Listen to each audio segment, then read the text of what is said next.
ஹalleluya ஹalleluya. கர்த்தருடைய பரிசுத்த நாமம் மகிமைப்படுவதாக. இந்த நாளிலும் நாம் ஒரு வேத வசனத்தை தியானிக்கும்படியாய் எடுத்துக்கொண்ட வேத பகுதி ஆதியாகமத்தின் புஸ்தகம் 21ஆம் அதிகாரம் அதனுடைய 2வது வசனத்தை வாசிக்க கேட்போம்.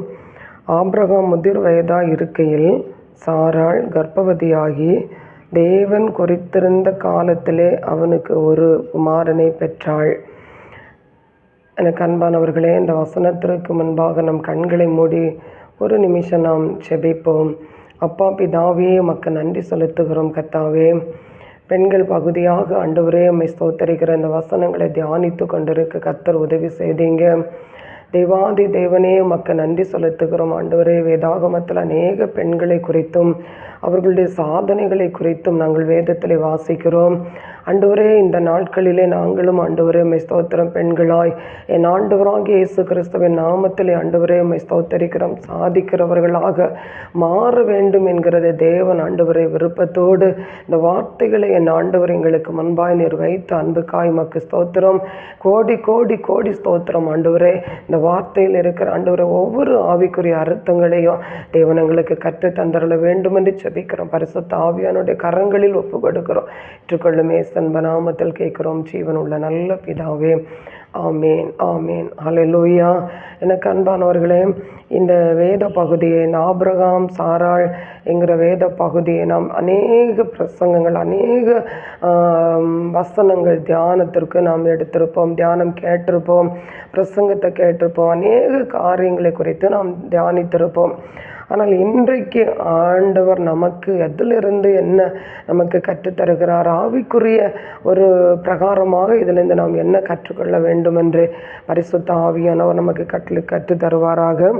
அந்த 21ஆம் அதிகாரம் ஆதியாகம் 21 2வது வசனம் சொல்லுது, ஆபிரகாம் முதிர் வயதாக இருக்கையில் சாராள் கர்ப்பவதியாகி தேவன் குறித்திருந்த காலத்திலே அவனுக்கு ஒரு குமாரனை பெற்றாள். சாராள் நாம் பெண்கள் பகுதியாக நாம் தியானித்து கொண்டு வருகிறோம். ஆனால் இந்த சாராளை குறித்து நமக்கு நன்றாக தெரியும். இந்த சாராளுடைய சூழ்நிலைகள் எப்படிப்பட்டது, நிலைமைகள் எப்படிப்பட்டது. ஆனால் இந்த சாராளுடைய ஒரு முக்கியமான ஒரு குணநலங்கள் என்ன என்பதை நாம் தியானித்து பார்த்தோமானால், தன் புருஷனுக்கு உண்மையாகவே கீழ்ப்படுகிற ஒரு ஸ்திரீயானவள். புருஷனுக்கு எங்கே கூப்பிட்டாலும் புருஷனுக்கு பின்னாடி போயிட்டே இருப்பான். எங்கே போகிறீங்கன்னு கூட கேள்வி கேட்டதாக பைபிளில் எங்கேயும் வாசிக்க முடியாது. அவர் கானான் தேசத்துக்கு வரும்போதும் உன் இனத்தையும் உன் குலத்தையும் விட்டுட்டு நீ வாய்ந்து சொல்லி கத்துற ஆபிரகாமுக்கு கூப்பிடும்போது அந்த ஆபிரகாமுக்கு பின்னாடி எங்கே போகிறீங்கன்னே கேட்கல, கூடையே வந்துட்டு இருந்தா. எகிப்துக்கு போகும்போதும் அதே போல தான். எகிப்து ராஜா முன்னே நிற்கும்போது, அபிமெலேக்கு முன்னே நிற்கும்போது எங்கேயுமே எந்த கேள்வியும் சாராள் ஆபிரகாமை பார்த்து கேட்டதாக ஒரு வார்த்தை இங்கே பைபிளில் பார்க்க முடியலை பாருங்கள். எனக்கு ரொம்ப பிடிச்ச எனக்கு அந்த சாராளுடைய அந்த வசனத்தை அந்த பகுதியெல்லாம் நான் அதிகமாக வேதத்தை வாசித்து பார்க்கும்போது உண்மையாக எனக்கு அந்த சாராள் அம்மாவுடையத்துலேருந்து நான் கற்றுக்கொண்டது அதுதான். ரொம்ப ஒரு கீழ்ப்படிதல். ஒரு வார்த்தை கூட ஆபிரகாம் இடத்துல கேட்கவே இல்லை. அவர் எங்கே கூட்டிகிட்டு போவாரோ அந்த இடத்துக்கெல்லாம் அவள் அழகாக போயிட்டே இருக்கா பாருங்க. எகிப்துக்கு போகும்போது அங்கே அரண்மனைகளை பிடித்து வச்ச போதிலும் அவள் எதுவும் பேசினதாகவே இல்லை பாருங்க. அவ்வளவு நமக்கு முன்மாதிரியான ஒரு தாயார். அல்லேலூயா. அவ்வளவு நமக்கு முன்மாதிரியான ஒரு தாயார். இன்றைக்கி இருக்க நம்மெல்லாம் என்னென்ன எவ்வளவு கேள்வி கேட்கும் இல்லையா, எவ்வளவு கேள்வி வேதத்தை வாசித்து பாருங்க. அருமையாக அந்த தாயாருடைய அந்த கீழ்ப்படிதல். ஆபிரகாமை தன் ஆண்டவன் என்று சொல்லி அப்படி அவள் என்ன செய்தால் ஆண்டோடைய சமூகத்தில் அவள் கீழ்ப்படிந்திருந்ததை பார்க்கிறோம். அந்த கீழ்ப்படிதல் உங்களுக்கும் எனக்கும் கட்டாயம் வேணும் பாருங்க. பெண்களாகிய ஒரு குடும்பத்தை நிர்வகிக்கக்கூடிய ஸ்தானத்தில் இருக்கிற பெண்களாகிய உங்களுக்கும் எனக்கும் நிச்சயமாக இந்த கீழ்ப்படிதல் நமக்கு வேணும். ஒரு புருஷன் இடத்துல நாம் எதை வேதம் சொல்லுது, ஸ்திரீகளுடைய பரிசுத்த நல்ல நடக்க நிமித்தம் புருஷனை ஆதாயப்படுத்தி கொள்ளணும்னு வேதம் சொல்லுது. ஆனால் நாம் வேதத்தை வாசிக்கும்போது ஒவ்வொரு சூழ்நிலையிலையும் நாம் கற்றுக்கொள்ளக்கூடியவர்களாக இருக்கணும். இன்றைக்கி நம்ம இந்த சாராளை குறித்து நம்ம தியானிக்க போகிறோம். இதிலிருந்து நாம் நிறைய கற்றுக்கொள்ள வேண்டியது, நம்முடைய குடும்பத்தை நிர்வகிக்கிறதுக்கு ஒரு பெண் எப்படிப்பட்டதாக இருக்க வேண்டும் என்று சொல்லி, குடும்பத்தை கட்டுவது ஒரு பெண்களாகிய நம்முடைய கரத்தில் தான் இருக்கிறது. எனக்கு அன்பானவர்களே, தாயாக இருக்கலாம், பிள்ளைகளாக இருக்கலாம், மருமகளாக இருக்கலாம், யாராக இருந்தாலும் இந்த சாரா அம்மாவுடைய வாழ்க்கை நமக்கு ஒரு பெரிய எடுத்துக்காட்டு. அதனால் இன்றைக்கி ஆணும் பெண்ணும் சம உரிமைன்னு சொல்லி புருஷனுக்கு கொடுக்க மரியாதையே போச்சு பாருங்க. ஆணும் பொண்ணும் சம உரிமைன்னு சொல்லிட்டு சமூகத்தில் பேசி இன்றைக்கி புருஷனுக்கு கொடுக்க மரியாதையே போயிட்டு, புருஷனுக்கு கொடுக்க கீழ்ப்படிதலே போயிட்டு, புருஷனிடத்தில் அன்பு செலுத்துவதே போயிட்டு பாருங்க. ஒரு புருஷனுக்கு ஒரு ஒரு என்ன சொல்லுது, வழியில் நடு சந்தியில் நின்றுட்டு வாபோன்னு கூப்பிடுற அளவுக்கு வந்துட்டோம். ஆனால் வேதத்தை எடுத்திருக்கிற கிறிஸ்தவ ஆண்டவராக இயேசு கிறிஸ்துவை தன்னுடைய சொந்த இரட்சகராக ஏற்றுக்கொண்டிருக்கிற நீங்களும் நானும் கொடுக்க வேண்டிய மரியாதையை கொடுக்கணும் பாருங்க. அதை ஆண்டவர் எதிர்பார்க்காரு. இங்கே பாருங்க, இந்த 2வது வசனத்தில் வாசிக்கும், ஆபிரகாம் முதிர் வயதாக இருக்கையில் சாராள் கர்ப்பவதியாகி தேவன் குறித்திருந்த காலத்திலே அவளுக்கு ஒரு குமாரனை பெற்றான். இது கர்த்தர் அவங்களுக்கு கொடுத்த வாக்கு தத்துவம். 75 வயதில் தன் சொந்த ஊரை விட்டு அவங்க கிளம்புனவங்க. அப்பவுமே ஆண்டவர் அவங்களுக்கு கொடுத்த ஒரு வாக்கு தத்துவம், நீ குழந்தை இல்லாமல் இருக்கா, உன்னை நான் பெரிய ஜாதியாக மாற்றுவேன்னு. அதை எப்போ கொடுத்தாரு? அந்த வாக்கு தத்துவத்தின் நிறைவு ஆபிரகாமின் 100 வயது, சாரா அம்மாவுடைய 90 வயது, அவங்களுடைய சரீரம் எல்லாம் செத்து போன நிலைமை. இன்னைக்கு நம்ம நினைக்கும், இவ்வளவு சூழ்நிலையில நம்ம அப்படி ஒரு குழந்தையை பெற்றெடுக்க முடியுமா அப்படின்னு நம்ம நினைக்கும். ஆனால் ஆண்டவர் நம்மிடத்துல, நான் என்ன சொல்லேன்னா, முழுக்க நான் உலக ரீதியாவோ மாம்ச ரீதியாவோ நான் பேசலை. ஆவியான ஒரு ஆவிக்குரிய ஒரு சத்தியத்தை நமக்கு அவர் நம்மோடு கூட பேசி கொண்டிருக்கிறார். நாம் இந்த நாட்களில் நாம் செய்ய வேண்டியது பாருங்க, ஒரு ஆவிக்குரிய ஒரு ஈசாக்கை நாம் பெற்றெடுக்க வேண்டும். அது எத்தனை வயதான இருந்தாலும் சரி, முதிர் வயதான தாயாக இருந்தாலும் சரி, இளம் வயதான சகோதரிகளாக இருந்தாலும் சரி, வாலிப பிள்ளைகளாக இருந்தாலும் சரி, நாம் எல்லாரும் ஒரு ஈசாக்கை பெற்றெடுக்க வேண்டும். ஒரு ஈசாக்கை நாம் பெற்றெடுக்க வேண்டும். ஒருவனாலே அவ்வளவு பெரிய திரள் கூட்டமான ஜாதிகள் பிறந்தார்கள், ஜனங்கள் பிறந்தார்கள், பிரபுக்கள் பிறந்தார்கள், ராஜாக்கள் பிறந்தார்கள், சொல்லி முடியாத வம்சத்தை அவ்வளவுத்துக்கு திரள் ஜனங்களை ஆண்டவர் பிறப்பித்தார் பாருங்க. ஒருவனால இங்க பாருங்க, சாராள் முதிர் வயதாக இருக்கும்போது ஆண்டவர் அருமையான ஒரு ஈசாக்கை கொடுக்கிறார். சாரா அப்படியே அந்த கீழ்ப்படிதல், அந்த அன்பு, அதை என்ன சொல்லுது, அதை இன்னும் நீங்கள் ஆழமாக இந்த வார்த்தைகளை தியானிங்க. எவ்வளவோ நாள் இந்த வேதத்தை வாசித்து பார்த்துருக்கோம், எவ்வளோ நாள் வாசித்திருக்கோம், பிரசங்கத்தை கேட்டிருக்கோம். ஆனால் இன்றைக்கு ஒரு நிமிஷம் இந்த சாரா அம்மாவுடைய வாழ்க்கையை கொஞ்சம் திரும்பி பாருங்க. ஒரு முதிர் வயதாக இருக்கும்போது ஒரு ஈசாக்கை கர்த்தர் கொடுக்கிறார். ஏன் அந்த முதிர் வயதான பிறகு கர்த்தர் ஈசாக்கை கொடுத்தார்? ஏன் இவ்வளவு முதிர் வயதாகுது வரையிலையும் ஆபிரகாமையும் சாராளையும் அப்படியே அந்த பலவீன சரீரங்களுடைய எல்லா விதமான உறுப்புகளும் செத்து போன நிலைமை வரையிலையும் தேவனாகிய கர்த்தர் பார்த்து கொண்டிருந்தார் தெரியுமா?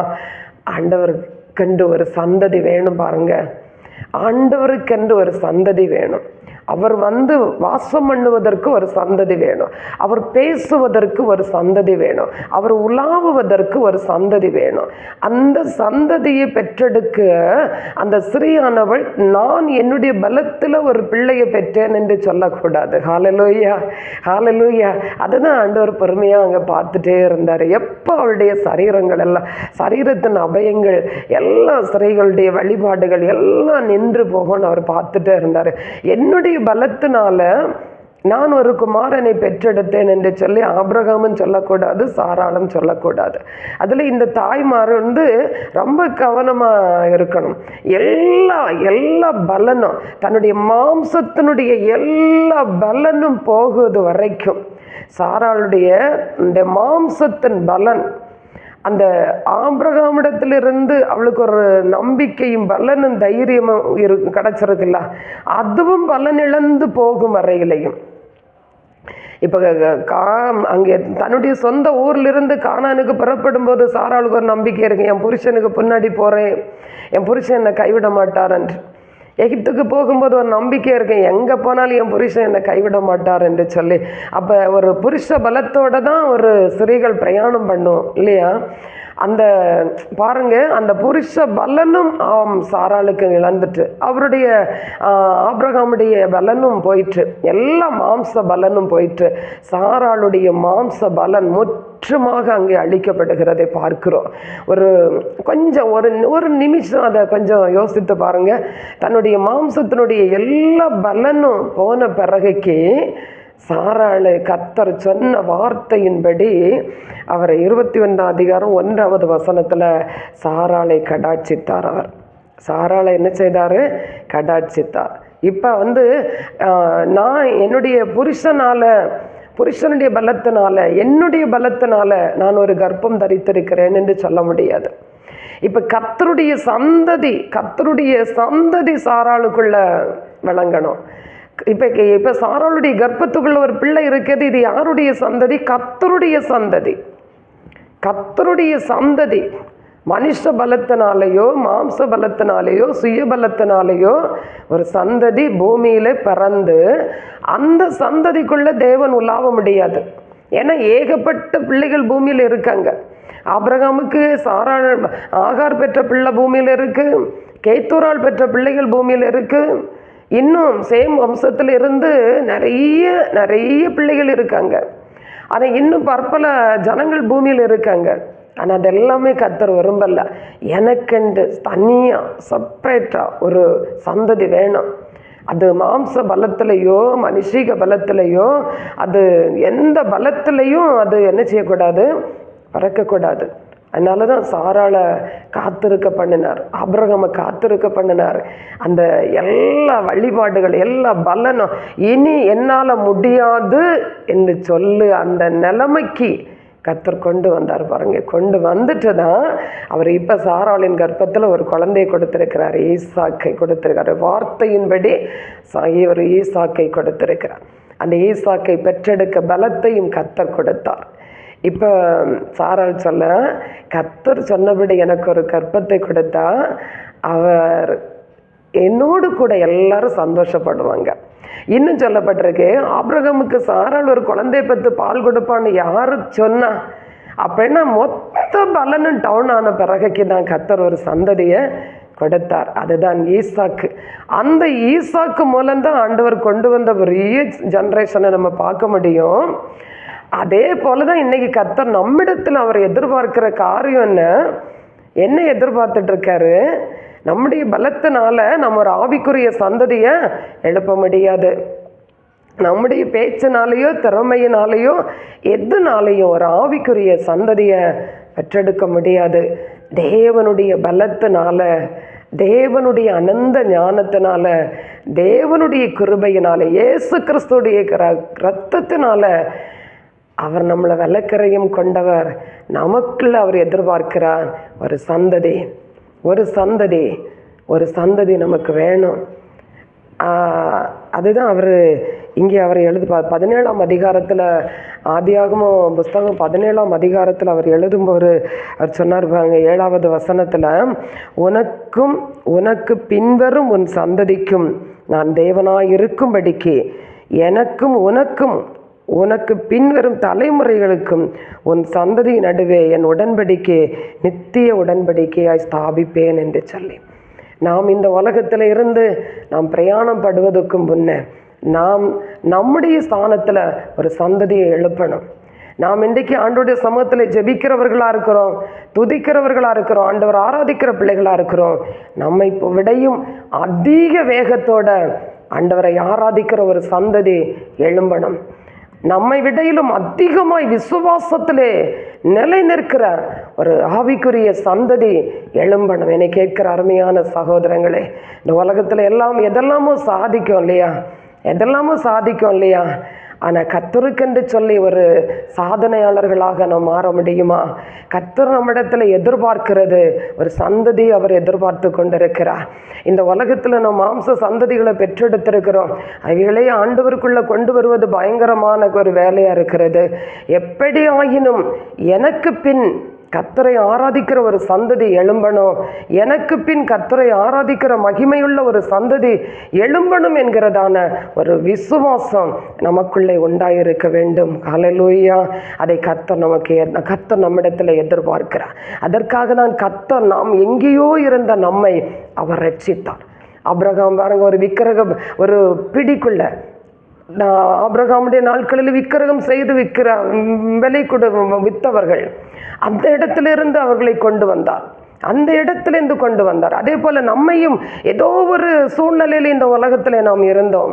ஏதோ ஒரு இப்போ என்ன கேட்டால் நானும் அதே போல் ஒரு விக்கிரக ஆராதனைக்குள்ள ஒரு விக்கிரக வழிபாடுக்குள்ளதாக இருந்தோம். ஆனால் அப்படிப்பட்ட ஒரு பாவ சூழ்நிலைக்குள்ளே இருந்த நம்மை அவர் கிறிஸ்துவுக்குள் நம்மை கொண்டு வந்தாரே. ஆபிரகாமுக்குள் கிறிஸ்துவின் சந்ததிகளாக, கிறிஸ்துவின் சந்ததிகளாய் கிறிஸ்துவின் மூலம் ஆபிரகாமின் ஆசீர்வாதத்தை அவர் நமக்கு தந்திருக்கிறாரு. அப்படின்னா அந்த கிறிஸ்துவின் அந்த இரத்தத்தினாலே நாம் மீட்கப்பட்டிருக்கிற நாம், அவருடைய கிறிஸ்துவின் ஸ்தோத்திர சந்ததிகளாய் இருக்கிற நாம், கிறிஸ்துவின் ஸ்தோத்திர இரத்தத்தினாலே கழுகப்பட்டிருக்கிற நாம், அவருக்கென்று ஒரு சந்ததி நம் மூலமாக கட்டாயம் உருவாக வேண்டும், எழுப்ப வேண்டும். இந்த உலகத்தில் எதெல்லாமோ நாம் சாதிக்கிறோம், செய்கிறோம். நான் மரிப்பதற்கு முன்பாக என் பிள்ளைகளை திருமணம் பண்ணி கொடுக்க வேண்டும், என் பிள்ளைகள் படித்தாக வேண்டும், என் பிள்ளைகளுக்கு வீடு வைத்தாக வேண்டும், என் பிள்ளைகளுக்கு நல்ல வசதி வாய்ப்புகளை உருவாக வேண்டும் என்றெல்லாம் நாம் கற்பனை கொண்டிருக்கிறோமே. ஆனால் இதையும் கொஞ்சம் யோசித்து பாருங்க. ஆண்டவர் என்னை எந்த இடத்திலிருந்து அவர் ரட்சித்து என்னை அவருடைய மகிமைக்குள்ளே கொண்டு வந்தார். அந்த மகிமையின் தேவனுக்காக நான் என்ன செய்கிறேன்? நான் என்ன செய்கிறேன்? நான் இந்த உலக வாழ்க்கையோட என் பிள்ளைகளுக்கும் குடும்பத்துக்கும் தேவையான எல்லாவற்றையும் நான் சவதரித்து வைத்துவிட்டு நான் மரித்தால் போதும் என்று சொல்லி இருக்கிறோமா? கர்த்தர் அந்த மரணத்தில் மகிமைப்பட மாட்டாரே. கர்த்தர் அந்த மரணத்தில் மகிமைப்பட மாட்டார், இந்த பிரயாணத்தில் மகிமைப்பட மாட்டார். நாம் மரணம் ஒரு நமக்கு நிச்சயம்தான். ஆனால் நம்முடைய மரணத்துக்கு பிறகு ஒரு சந்ததி எழும்பி கிறிஸ்துவை ஆராதிக்க வேண்டும், கிறிஸ்துவை கூப்பிட வேண்டும், கிறிஸ்துவை மகிமைப்படுத்த வேண்டும், இயேசுதான் இரட்சகர் என்று சொல்ல வேண்டும்.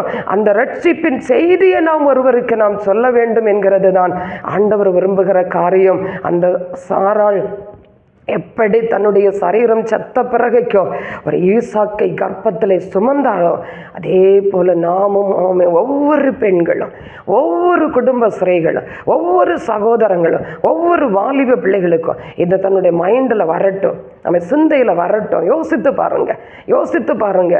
நாம் கிறிஸ்துவுக்காக நாம் ஒரு ஆத்மாவை நாம் ஆதாயப்படுத்தி ஆண்டவருடைய சமூகத்தில் நாம் ஸ்தோத்திரிக்கிற விட்டால் அந்த ஆத்மா எத்தனை எத்தனை எத்தனை அதிகமாய் ஆண்டவரை குறித்து சொல்லும் இல்லையா? அதை நாம் யோசித்து பார்க்கணும் இல்லையா? அதை யோசித்து பார்க்கணும். உலகத்தோடு முடிந்து போகிறதற்காக நாம் இவ்வளவு செலவு செய்கிறோமே, அப்போ கிறிஸ்துவுக்காக ஒரு சந்ததியை நாம் பெற்றெடுக்க வேண்டும். ஒரு ஈசாக்கை நீங்களும் நானும் பெற்றெடுக்க வேண்டும். அப்படிப்பட்ட ஒரு அர்ப்பணத்தோட ஒரு கிறிஸ்தவ வாழ்க்கை, ஒரு ஆவிக்குரிய வாழ்க்கையில் நாம் பிரவேசிப்போமானால் நிச்சயமாய் நம்முடைய வாழ்க்கை அர்த்தமுள்ளதாக மாறும். நிச்சயமாய் நம்முடைய கிறிஸ்தவ வாழ்க்கை ஒரு பெரிய ஒரு சக்சஸான வாழ்க்கையாய் மாறும். அது மட்டுமல்ல, நம் குடும்பத்தையும் அவர் ஆசீர்வதிப்பார், நம்முடைய சந்ததிகளையும் அவர் ஆசீர்வதிப்பார். கர்த்தர் உலாவத்தக்க ஒரு சந்ததி வேணும், கர்த்தர் உறவாடத்தக்க ஒரு சந்ததி வேணும், கர்த்தர் ஸ்தோத்திரம் பேசத்தக்க ஒரு சந்ததி வேணும். கர்த்தர் தனித்த ஒரு கூட்டத்தை அவர் ஆயத்தப்படுத்த அவர் நம்மை ஸ்தோத்தரிக்கிற எதிர்பார்க்கிறார். எனக்கு அன்பான சகோதரி, நேரம் தேவ சமூகத்தில் ஒப்பு கொடுப்போமா?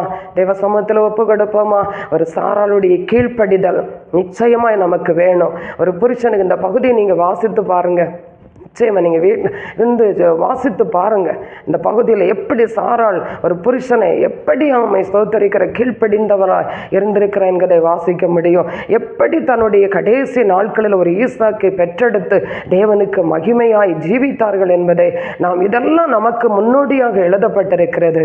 இந்த வேதம் நமக்கு முன்னோடியாக, இதில் இருக்கிற அத்தனை கனத்துக்குரிய பாத்திரங்களும் நமக்கு முன்னோடியாக எழுதப்பட்டிருக்கிறது. இதெல்லாம் கடினமானது ஒன்று இல்லை.